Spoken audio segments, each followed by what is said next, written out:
बार राहुल जो कि खाना खा रहा था, तभी उसकी माँ उसे कहती है, बेटा, भगवान को तो याद कर लिया ना।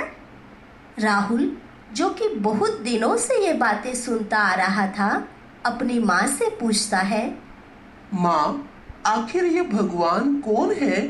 उनके साथ हमारा क्या रिश्ता है?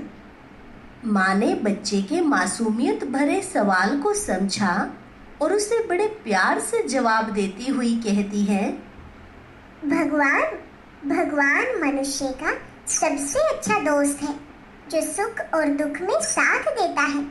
ऐसे सच्चे साथी को तुम्हें सदा अपने साथ रखना चाहिए।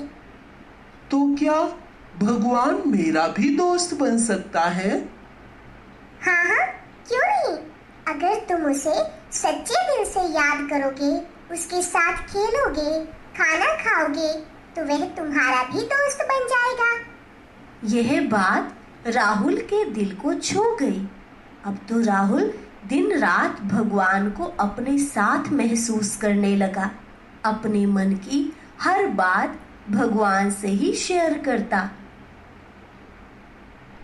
होमवर्क करता तो भगवान को कहता, आओ दोस्त, होमवर्क करते हैं। भोजन करता तो भगवान को कहता, आओ दोस्त, भोजन करते हैं। खेलने जाता तो कहता, आओ मेरे खुदा दोस्त, खेलने चलते हैं। ऐसा करने से उसको बहुत खुशी रहने लगी।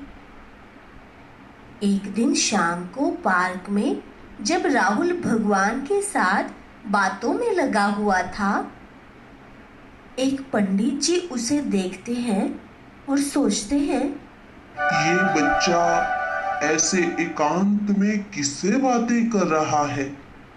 और पंडित राहुल से पूछता है, बच्चे, ये तुम किससे बातें कर रहे हो? कोई नजर भी नहीं आ रहा।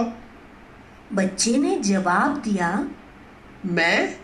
मैं अपने दोस्त भगवान से बातें कर रहा हूँ और वो नजर नहीं आता है। पंडित जी गुस्से भरे स्वर में, अरे नादान बच्चे, भगवान ऐसे थोड़े ही मिल जाते हैं।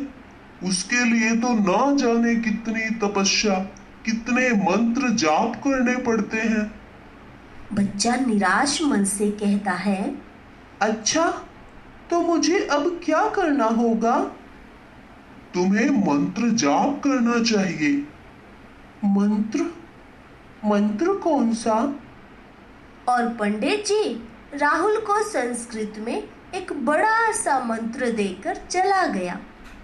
अब बच्चे को मंत्र उच्चारण में कठिनाई तो आ रही थी, पर उसका भगवान से प्यार भी था, इसलिए लगा रहा। उधर पंडित जी आज बड़े खुश थे। मैंने उस बच्चे को गुरु मंत्र दे दिया है। अब वो भगवान को याद करेगा और भगवान खुश हो जाएगा।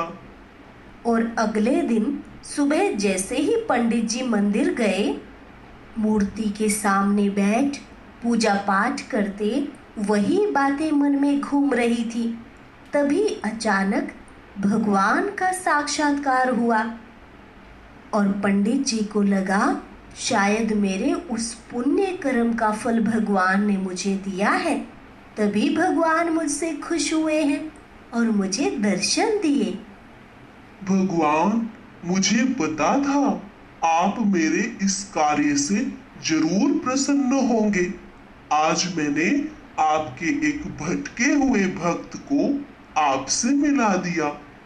इस पर भगवान ने कहा, अरे बेसमझ बच्चे, तुमने मुझसे मेरे भक्त को मिलाया नहीं, बल्कि मेरे स्नेही बच्चे को मुझसे जुदा कर दिया है, जो सारा दिन एक दोस्त की तरह मुझसे बातें किया करता था, सदा मेरे साथ खेलता था, जब भी खाना खाता तो मुझे बुलाता था।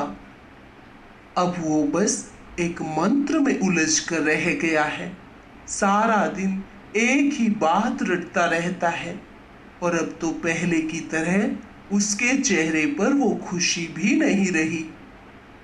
पंडित को अपनी गलती समझ आती है और वो भगवान से क्षमा याचना करते हैं।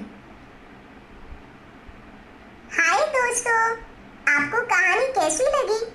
भगवान कैसे खुश होता है वो भी समझ में आ गया होगा। इस बात को खुद से लें तो हमारे सामने कोई खड़ा होकर एक ही बात दोहराता रहे किसी मंत्र की तरह, तो वो आपको अच्छा लगेगा? या सामने वाला अपने मन की बातें हमसे करे, हंसी खुशी की बातें करे, उसमें आनंद आएगा। भगवान भी तो हम सब मनुष्य आत्माओं के पिता हैं। जैसे हम आत्मा हैं, ऐसे ही वह परमात्मा है। जब हमें यह चीज पसंद नहीं तो उसको भला क्यों पसंद आएगा? इसके लिए आपको किसी मंत्र की जरूरत नहीं, बस अपने दिल की बात भगवान के सामने रखनी है। उम्मीद है आपको ये कहानी समझ आई होगी और आज से सुबह शाम भगवान के साथ अपने दिल की बातें करने के लिए आप 15 मिनट का समय जरूर निकालेंगे। और ऐसी ही प्रेरणादायक बातें रोज सुनना चाहते हैं तो आज ही चैनल को सब्सक्राइब कर लें। ओके दोस्तों, बाय। फिर मिलेंगे एक नई कहानी के साथ।